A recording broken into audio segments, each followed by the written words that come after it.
Dr. Jamison Keller believes in the power of the fraternal experience. He also believes in the power of risky behaviors, poor leadership, and bystander behavior. Presenting a preview of his keynote, Crossing the Line, here is Dr. Jamison Keller. I want to tell a story about a guy named Linus. Now, Linus isn't actually his real name. Linus was a nickname given to him by his fraternity brothers. Now, what's interesting about Linus and the fact that I just said fraternity brothers is that as a first generation student, he only knew one thing about college. And that was that 100% he did not want to be in a fraternity. Now, he was excited about college life, but he was concerned about being hazed. He was concerned about the stereotypes of fraternity men across the country. Now, he was also an only child, and so he didn't grow up with that sense of camaraderie or brotherhood with any siblings that he had. So he was still intrigued by the idea of fraternity, but 100% didn't want to be hazed. So shortly after arriving on college, he did have an open mind and look at membership in some fraternities. And right off the bat, the first few he spoke with lived up to those stereotypes. The way they introduced their events, their social scene, where they were vague about their pledge experience, all gave Linus signs that this was not for him. Until he found the one organization that seemed very different. In fact, they mostly promoted deep brotherhood connections. And that was something that Linus was desperately looking for. Transitioning to college, he had very little understanding and knew that the mentorship that would be provided in a fraternity, especially these men, would be something that he would benefit from. And so shortly thereafter, he was already meeting behind campus 2 weeks after accepting his bid and meeting up with 24 other pledge brothers with a map to hike about 2 hours behind campus to meet the active chapter for their first retreat. He was excited. A retreat to bond with men, especially as an only child, was something, again, that he was looking forward to. And as soon as they arrived, they had a ceremony where they received their big brothers. Now, Linus was excited because now he has this mentor, someone that was older. And Linus's big brother, Kevin, was a senior. And so he was really excited about the fact that there was a little bit of an age difference so that he can look up to Kevin and learn a great deal from him. Now, the brotherhood at that point, once the big brothers were assigned to all the little brothers, then spread out throughout the campsite. And the first introduction, even before conversation started, was a gift from each big brother. And that gift was alcohol. And so Kevin pulled out a bottle of vodka, and it wasn't Absolute, it wasn't Kettle One, it was literally just a brown label VODKA. Now, Linus was concerned because Linus, up until this point, had just turned 18 and all through high school really only ever drank wine coolers. And so he was concerned, but Kevin saw the look on his face. And Kevin said, "Don't worry, because I have a chaser."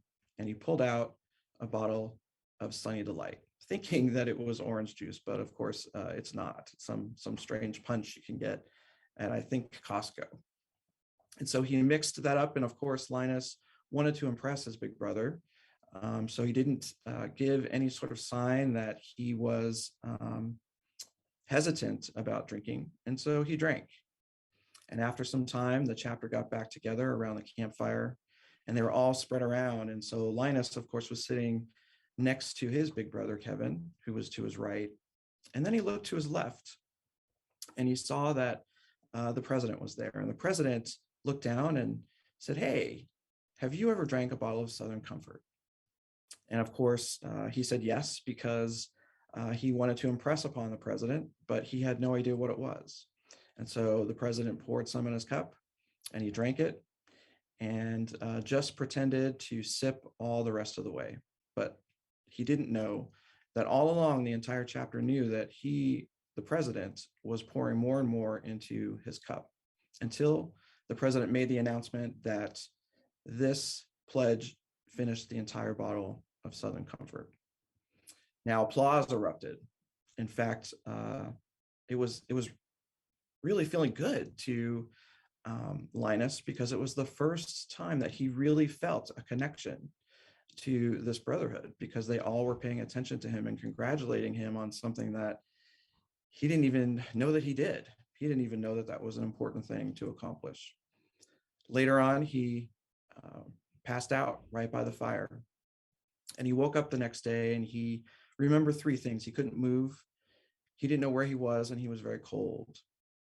And so what had happened was he had vomited all that alcohol the night before, and it was so cold in the mountains that his head froze to the ground. And chapter brothers got a shovel to break up that vomit, and he was able to break free. And someone threw him a blanket and therefore got the name Linus. Now, Linus moved on and became very active in the chapter. In fact, he ended up being president. And because of the sense of belonging and the power of that recognition that he received that night as a pledge, he wanted to carry on that tradition. And he wanted to pick someone just as shy as he was to build up his confidence and make him feel even a stronger connection to the brotherhood. So he picked John, and he did the same thing to John. And John, the next day, went to him and said, you know what, Linus, Mr. President, I'm going to quit. In fact, he had a few choice words. What you didn't know in this story, what I didn't know up until that moment, was that John was a son of an alcoholic mother. And the day that he came home from high school and found his mother passed out in the kitchen with broken dishes all around, he swore to himself that he would never become intoxicated. Now, what I want you to know is Linus actually is me. And I hazed, and I was hazed. And it was that sense of belonging that was so strong that it took over and made me forget that this is something that I never even wanted to experience. And so my challenge to you is, when are you going to take a look outside of the situation and see, is this truly a sense of belonging that is positive? Or is it something that is actually seductive and taking you down a wrong path?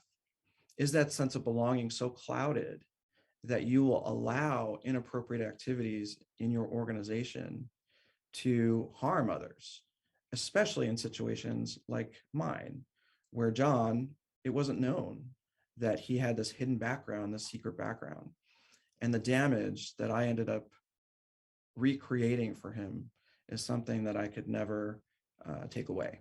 And it's so unfortunate because I robbed him of such a great experience.